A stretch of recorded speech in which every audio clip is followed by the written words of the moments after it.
Now let's look at what's contained in a conservation easement. Division of the land. The conservation easement will say how many pieces the land can be broken into so that large parcels of land are left intact. 100 acres of land must be left in one piece, 200 acres can be cut into 2 pieces, 300 acres into 3 pieces, and so on. Buildings and structures.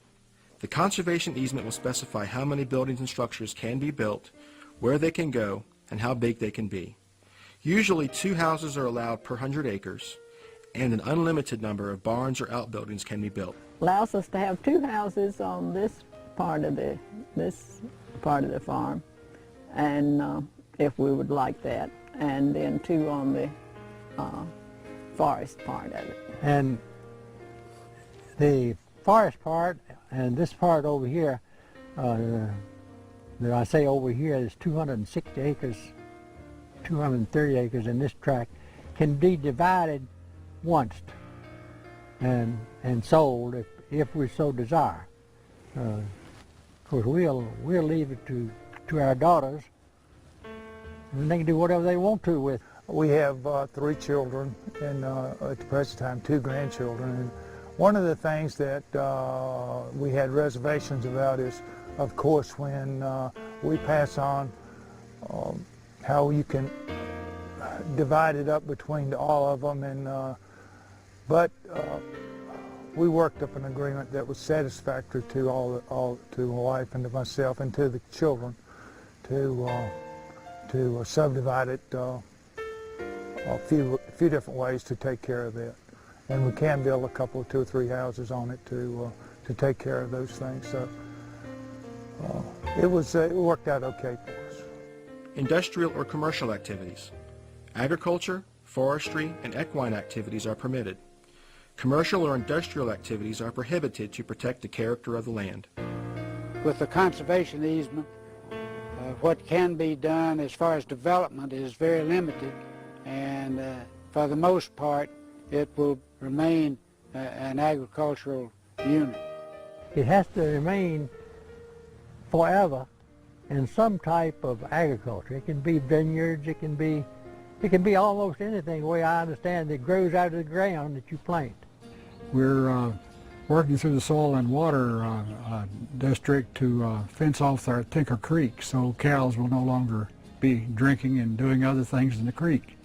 And we'll have to put in a fence to keep them out of the creek, and before we put in a fence we have to drill a well so the cows that are in the pasture will have water. And the soil and water people provide 3/4 the cost of the fencing and the well. That's helpful. The conservation easement we placed on the property does not in any way or shape or form affect the way that we operate the farm. It has no bearing on the cattle operation.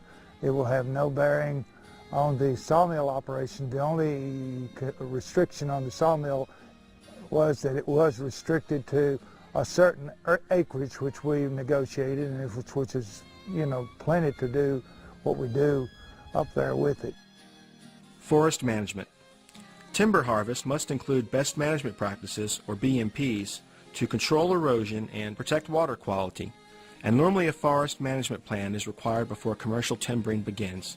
Personal uses such as firewood cutting are not restricted. There's about 200 acres of it that's in timber, and I say managed timber because we have we cut the timber off of it twice with Forest Service's best management practices, which we have to comply with now, and set it back in pine, loblolly and white pine, and they are growing and looking pretty.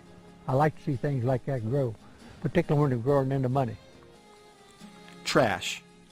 There are no restrictions against brush piles, composting, farm machinery storage, or other agricultural or wildlife management practices, but trash, refuse, or junk will not be permitted on your land. You will not be responsible for cleaning trash brought in by floodwaters or other situations beyond your control. Signs. You can still post your land and have signs to show your address, advertise the sale or lease of your land, or goods and services produced there, or direct visitors, but billboards and other large signs are not permitted. Grading, blasting, and mining. You can still construct private roads and utilities to serve permitted structures. Farm roads and ponds are also allowed, but mining and other earth removal is prohibited. This does not in any way restrict cultivation. Inspection. The land trust that holds your easement will visit your property annually after giving reasonable notice. Inspections only deal with the terms specified in the easement, things that are simple and obvious to monitor. There are other provisions regarding notifying your land trust if you sell or transfer your land, and the land trust's legal obligation to enforce the terms of the easement. Before you complete an easement, you should be sure to get legal counsel and become clear on all the legal issues involved.